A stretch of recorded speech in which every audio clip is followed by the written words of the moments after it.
Family, we are watching something painful happen in our world. Our little girls are growing up too fast. They're maturing before their minds are ready, before their hearts understand what womanhood means. And while many blame the culture, the truth goes deeper. It's sitting right on our dinner tables. It's in the food. The same food God created to bring life has been reworked, redesigned, and re-engineered by man. And now it's bringing confusion, sickness, and early change into our children's lives. When God spoke in Genesis 1:29, he said, "Behold, I have given you every herb bearing seed and every tree in which is the fruit of a tree yielding seed. To you it shall be for meat." That was his design. Simple, pure, perfect. But man decided that wasn't enough.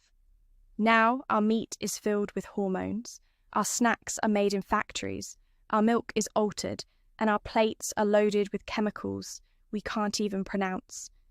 We see it all around us.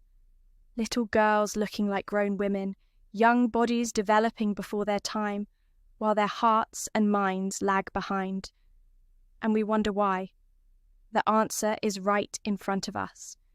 We stopped feeding our children what God made, and we started feeding them what man created. Our food looks alive, but carries no life.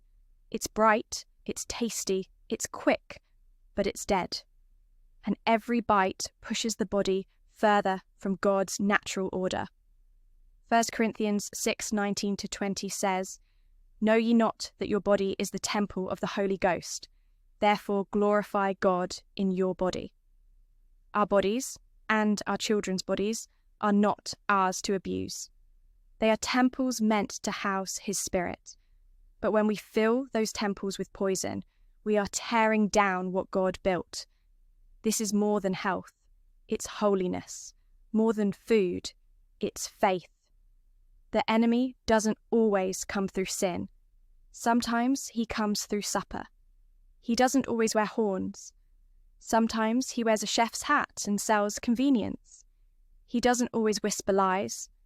Sometimes he prints them on labels that say extra flavor, low fat, or kids meal.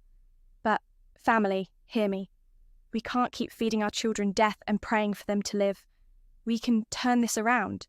We can start today.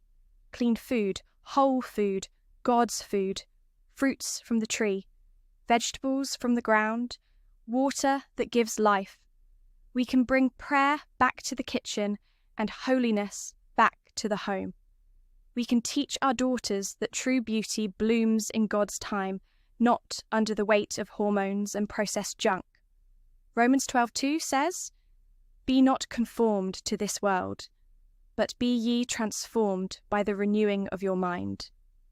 That means renewing how we think, how we shop, and how we feed the next generation. Because this world's food system was never made for our health. It was made for their profit. And it's time to say, no more. Family, this is about more than meals. It's about stewardship. God has trusted us with these children, these bodies, these homes. When we feed our families right, we honor Him. When we slow down to prepare what's pure, we show gratitude for what He's provided. When we protect our daughter. Here's the truth that hits home.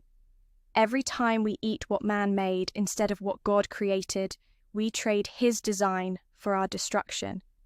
It's time to take back our tables. It's time to bring holiness back to what we eat. Because this isn't just about food, it's about the future.